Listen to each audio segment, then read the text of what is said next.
With the Attorney General and Minister for Civil Service, Chair of the Public Service Commission and other commissioners, ladies and gentlemen, Bula Vinaka, and a very good evening to you all.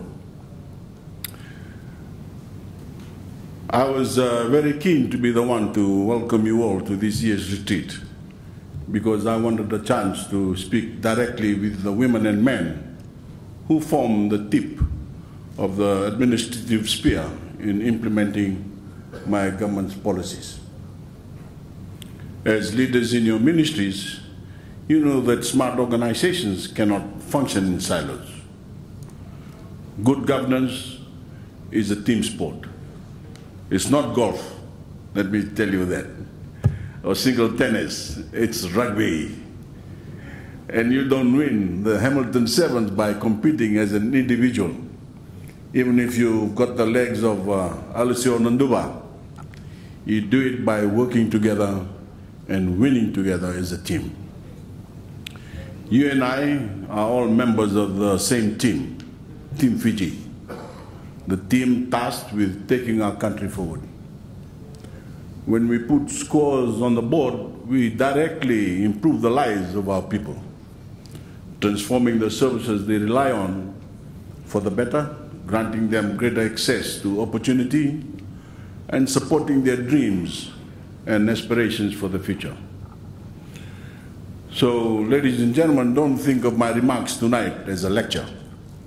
This is a team huddle, a chance for us to assess where we are and plan for what's ahead. A chance to point out weaknesses where we see them and to hold each other accountable. That is what good teammates do. Now, we've been leading Team Fiji for over a decade. Through my time as Prime Minister and during my service in the Navy beforehand, I've learned that progress only starts one way, with a solid plan of action. Not lofty rhetoric, but a strategic vision with specific benchmarks and a blueprint for implementation. And my government's national game plan, now twice endorsed by our people, has been clear from day one.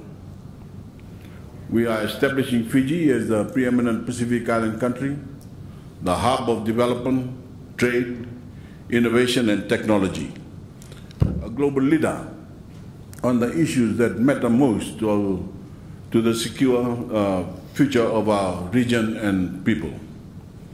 We are establishing ourselves as the shining example of modern nationhood, a democracy built on a foundation of rock-solid independent institutions, a free society rid of discrimination, where our citizens' constitutional rights are protected on an equal basis and the playing field is level for all Fijians. A knowledge-based society rooted in meritocracy, where every Fijian knows they are valued and that they belong. And we are charting a path of strong and resilient economic growth.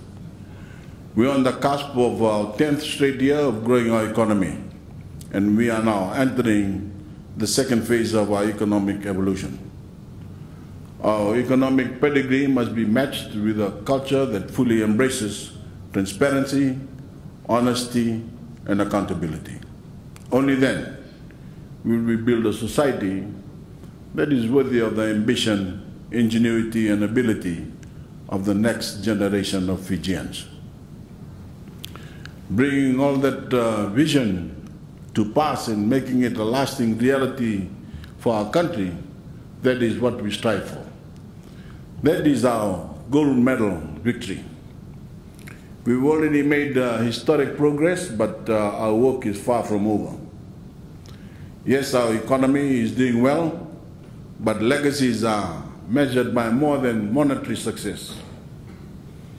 Yes, our infrastructure is rapidly improving, both in quality and accessibility, but legacies are built by more than brick and mortar. An enduring legacy is defined by how we, as a nation, and as a society have grown better, more mature, and more invested in our moral character. It boils down to some basic questions. Do we treat each other with dignity and respect? Are we making our society fairer? And is success given by one's circumstances of birth, or is it earned by the work we put in and the choices that we make? Our success in those regards is what will truly echo in the annals of our history. As the Permanent Secretary for your respective ministers, you are tasked with maximizing your ministry's contribution to that team effort. Whether you're managing our economy, improving our health services, or protecting our environment, you are endowed with tremendous responsibility, and the quality of your leadership day to day is a huge difference maker for our team's success. Being an effective leader starts with taking ownership. I've been in government long enough to know that nothing magically happens because you will it so. If you want something done well, as the Permanent Secretary, you need to see it done yourself. If you spend your days delegating, you won't get anywhere. Particularly when it comes to our program of civil service reform. It is each of you who need to carry out our objectives over the finish line. In case you haven't figured it out yourselves, our civil service reform, our civil service is far from perfect. We have huge gaps in capacity, and we're still living with a damaging legacy of privilege, of nepotism and outright corruption that once plagued the governance of our country. We still have civil servants who aren't team players, who are more concerned with their individual position, those who are connected with or the prestige of their ministry in relation to the rest of government. That is why our reforms to ingrain merit-based practices and uproot discrimination are so necessary and important. And you'll need to work with our Civil Service Reform Management Unit and utilize the resources we've made available. This year's retreat carries the theme, upping the ante, to be the best, to be the very best. Let me tell you, the only way that happens is by seeing our civil service reforms through to completion. We won't take our foot off the pedal until we reach the high international standards we've set for ourselves in our civil service. But I need to be clear here. My government, through these reforms, is uprooting privilege in all forms, full stop, not entrenching it in some new form. So when you operate within the reform framework of our civil service, you do not have free license to reward your friends and close confidence in your ministry. Don't forget, the salaries are all paid by the Fijian taxpayer, are yours and is mine. Friendships are fine around the grog bowl, but when you get to work, you are an objective professional. You treat everyone alike. You discipline everyone to the same standard, because taxpayers' dollars are not intended to sustain anyone's clique. And just because someone is a civil servant doesn't mean they are entitled to taxpayer-paid salaries for life. Taxpayer funds are meant to be used responsibly, and they must be spent rewarding merit and performance. It is only through our commitment to merit and performance-based practices that we raise the overall professionalism of our civil service and improve the services we offer the public. That is the only way we become competitive to the standard found in the private sector. That achievement will benefit the Fijian people and the civil service as well, because our reforms have actually created a record number of new and rewarding career paths for our existing and potential civil servants. All of this is making us an employer of choice for hardworking and career-driven Fijians.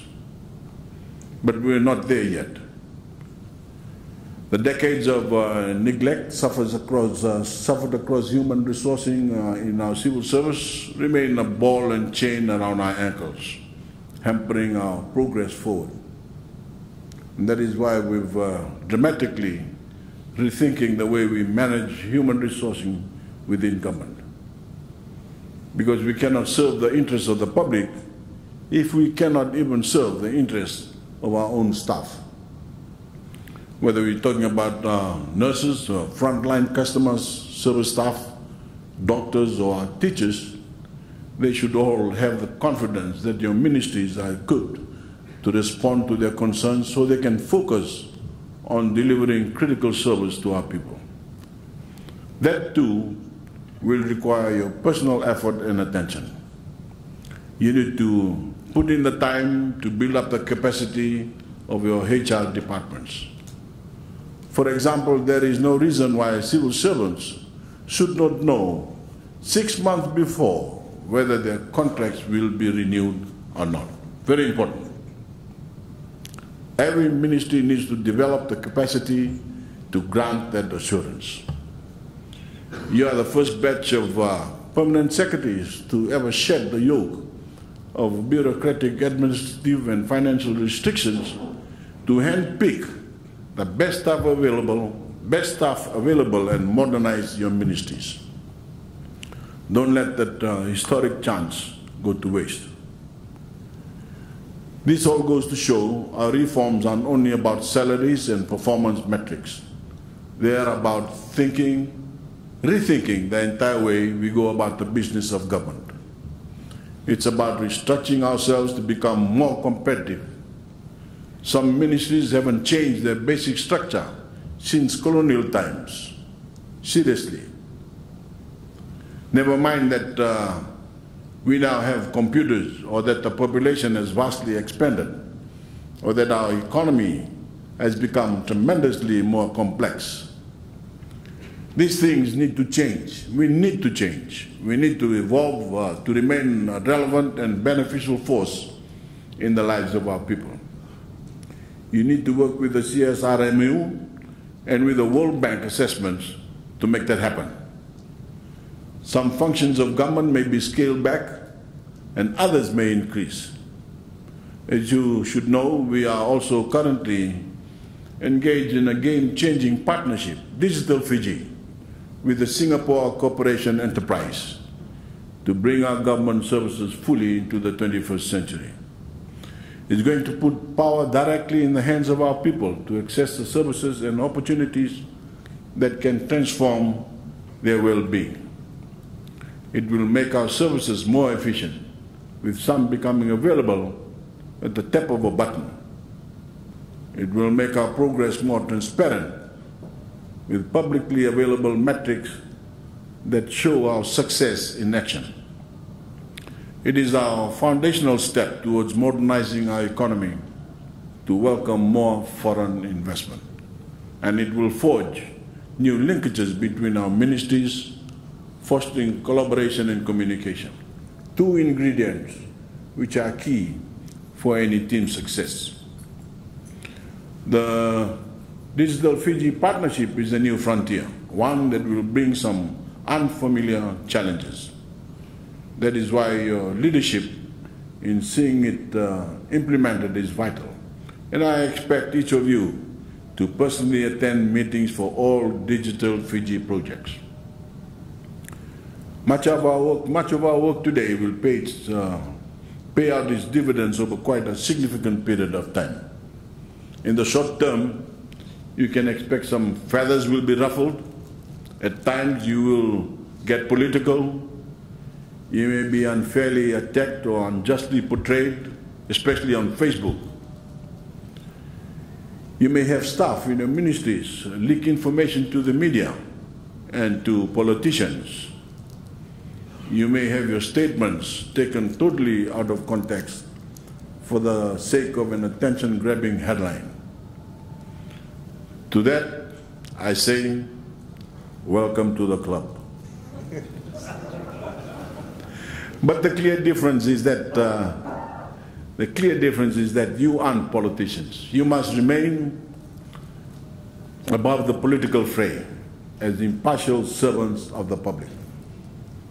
But if anyone makes an unfair statement about how civil service functions, or if they tell an outright lie about the state of affairs, it is your duty to correct the record.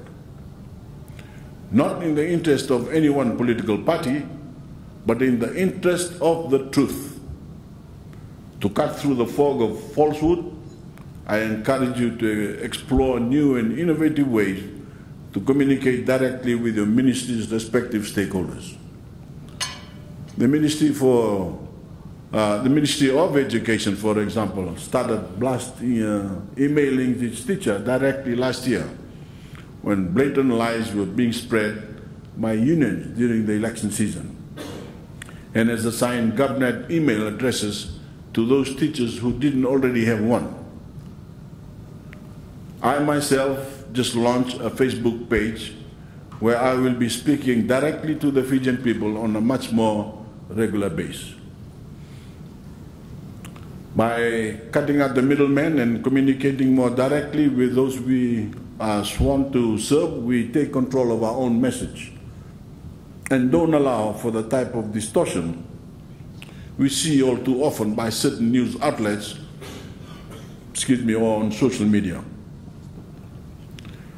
Ladies and gentlemen, over the long term, as our reforms take full effect, as our services enter the digital age and our internal capacity strengthens, it is ordinary Fijians who will reap the full benefits of what we've sown. More importantly, it is our young people who will grow accustomed to a new standard of excellence from a world-class civil service. In the meantime, all of you need to keep your nose to the grindstone.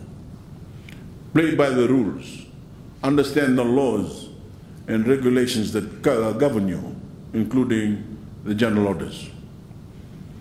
But even after we accomplish all we have set out before us, it will all be for naught if the next generation of Fijians is not equipped to build on our progress. Half of our population is under the age of 27 and a half. That puts us in an enviable position among the nations of the world, but only if we capitalize on that opportunity. Readying our nation, our economy, and our civil service for the handover to the next generation must start now. We need more young people in the ranks of government. We need talented young Fijians to be motivated to pursue careers in public life. When they look to all of you, they must find that inspiration. We can't inspire a generation sitting behind a desk or driving around in a government car. We need to be where our young people are, in our schools and universities, encouraging them to pursue areas of study that will drive our future economy and help us capitalize on future opportunities. If your ministry is suffering from a gaping hole in a specialized capacity, you need to get out there and encourage young Fijians to develop the skills to fill those gaps. Assure them of the opportunity that awaits them at the end of their education. And above all, we need to actually hire them, get them in our ministries and take their ideas seriously. I've been incredibly blessed to spend some time in the field with the Fijians from all across the country, from our cities, our towns, and the most remote rural and maritime communities. I've opened new taps, new roads, new schools, and expanded new services. And I've witnessed countless tears of joy shed by our people as they've welcomed those developments. You won't ever find a better reward than that.